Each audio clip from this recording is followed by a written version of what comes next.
Tutankhamun, you know the name, the Golden King. For 100 years, he's been the face of ancient Egypt, of unimaginable treasure and deep mystery.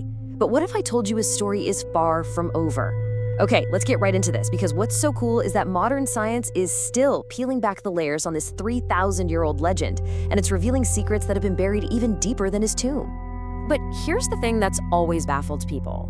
In the grand sweep of Egyptian history, Tutankhamun was, well, kind of a minor figure. I mean, he became king when he was just 9, and he was dead by 19. So how on earth did this boy king, who barely made a dent in his own time, become the most famous pharaoh of all time? Well, a huge part of the answer comes down to this one single number: over 5,000. That's how many priceless artifacts the explorer Howard Carter found when he cracked open that tomb back in 1922. This wasn't just a mummy, this was the whole shebang. Everything a pharaoh would need for the afterlife. And that includes a coffin made of more than 200 pounds of solid gold. Just think about that. It was a discovery that just blew the world away. But you know, the treasure is only one piece of the puzzle. The real miracle here is that Carter found it in the first place.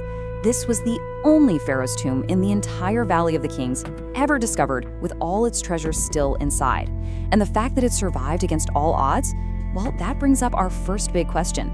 So you gotta ask, why this one? For centuries, the Valley of the Kings was basically a shopping mall for tomb robbers.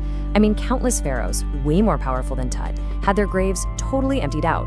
So how did this one tomb, packed to the gills with gold, escape notice for 3,000 years?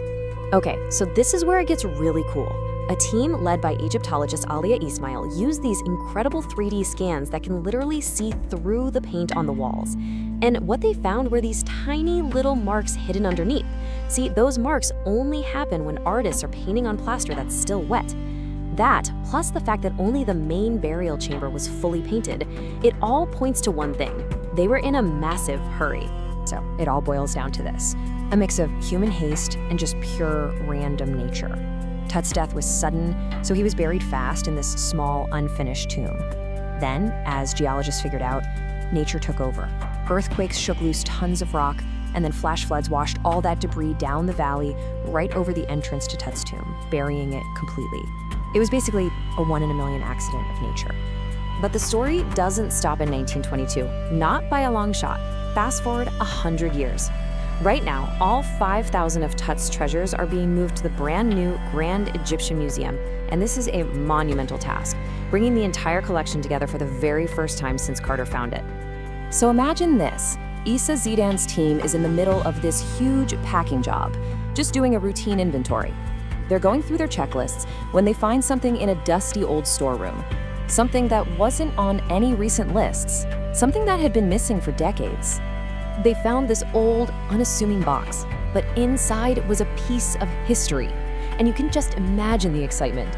As one of the Egyptologists on the team, Mohammed, said, "It's just amazing that even after all this time, this Golden King is still giving up new secrets." And get this, the box itself has had this incredible journey. It was one of Howard Carter's original packing crates from the 1920s. They even found an old newspaper inside from 1933 that tells you exactly when they packed up some ancient boat parts. Then, in 1973, the box got sent to a museum and, poof, it just vanished. Now it's been found, and the team was actually able to reunite a long-lost mast with one of Tut's model boats. They're literally completing a puzzle almost 100 years after it was first taken apart. Finding new puzzle pieces is incredible, but when you look at all this treasure, it raises an even bigger question. All this gold. I mean, where did it all come from? What was the real source of the pharaoh's unbelievable wealth? The answer isn't in some grand palace. It's way out in the middle of nowhere, in the vast, remote eastern desert. Archaeologists have been following what's basically an ancient breadcrumb trail, a line of wells that were built just to keep miners alive on their journey out to the goldfields. And they found it. Not some glittering mine, but the settlement. The camp where the miners lived and worked. You can still see the outlines of their huts. You can find the heavy stone pounders they used to crush rock hour after grueling hour. It's this powerful, haunting reminder of the brutal, unseen labor that fueled an entire empire. And this really puts the true cost of that gold into perspective. Get this. Experts figure it would take a team of 20 people working for a full week, just crushing rock under that desert sun, to to produce a single spoonful of gold. 1 spoonful. Now go back and think about that 200-pound solid gold coffin again.